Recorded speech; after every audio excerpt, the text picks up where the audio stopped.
అభ్యర్థులు కావాలను అంటూ దాదాపుగా బోర్డు పెట్టిన బీఆర్ఎస్ లోక్సభ ఎన్నికలకు రెడీ అవుతుంది. సిట్టింగ్లు సీనియర్లు చేతులెత్తేయడంతో కొత్త అభ్యర్థుల కోసం వెతుకుతుంది. ఎవరు ఊహించని పేర్లను తెరపైకి తెస్తుంది. లేటెస్ట్ గా రెండో లిస్ట్ ఇచ్చిన బీఆర్ఎస్ కొత్త ముఖాలకు టికెట్లు ఖరారు చేసింది. లోక్సభ ఎన్నికల హడావుడి పెరుగుతోంది. ఓవైపు అభ్యర్థుల వడపోత జరుపుతూనే అన్ని పార్టీలు ప్రచారాల్లో మునిగిపోయాయి. ఫస్ట్ లిస్ట్ ఇచ్చిన కొన్ని పార్టీలు సెకండ్ లిస్టుపై కసరత్తు చేస్తున్నాయి.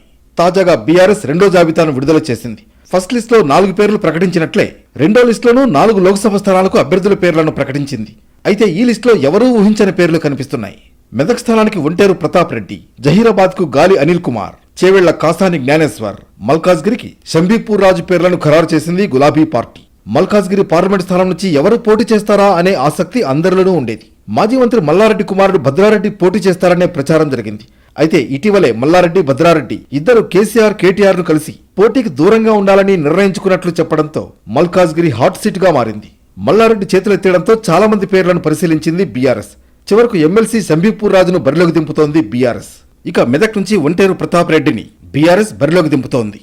మరోవైపు జహీరాబాద్ నుంచి పటాన్చెరుకు చెందిన గాలి అనిల్ కుమార్ పేరును ప్రకటించింది. గత ఎన్నికల్లో కాంగ్రెస్ నుంచి మెదక్ ఎంపీగా పోటీ చేసి ఓడిపోయారు గాలి అనిల్ కుమార్. ప్రస్తుతం మెదక్ సీట్ ఆశించిన బీఆర్ఎస్ అధిష్టానం జహీరాబాద్ నుంచి పేరును ఖరారు చేసింది. ఇటు చేవేళ్ల పరిస్థితి కూడా దాదాపు ఇలాగే ఉంది.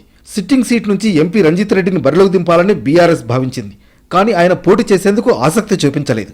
దీంతో ఇటీవలే టీడీపీ నుంచి పార్టీలోకి వచ్చిన కాసాని జ్ఞానేశ్వర్ ను పోటీ చేస్తోంది. చెప్పును నిలబెట్టినా కుక్కను నిలబెట్టినా గెలుస్తాం, ఇది ఒకప్పుడు బీఆర్ఎస్ నోటి నుంచి వచ్చిన మాటలు. కానీ ఓడలు బళ్ళు ఓడలవుతాయనే నానుడు నిజమైంది. మేం పోటీ చేస్తామంటే మాకే టికెట్ కావాలంటూ అప్పట్లో ఎగబడ్డ నేతలంతా ఇప్పుడు సైలెంట్ మోడ్లోకి వెళ్లిపోయారు. టికెట్ ఇస్తాం, పోటీ చేయండి అని చెప్పినా ఒక్కరూ కూడా బరిలోకి దిగేందుకు ఇంట్రెస్ట్ చూపించని పరిస్థితి. దీంతో పెద్దగా గుర్తింపు లేని నేతలను బీఆర్ఎస్ లోక్సభ ఎన్నికల్లో పోటీకి దింపుతోందనే విమర్శలు వినిపిస్తున్నాయి.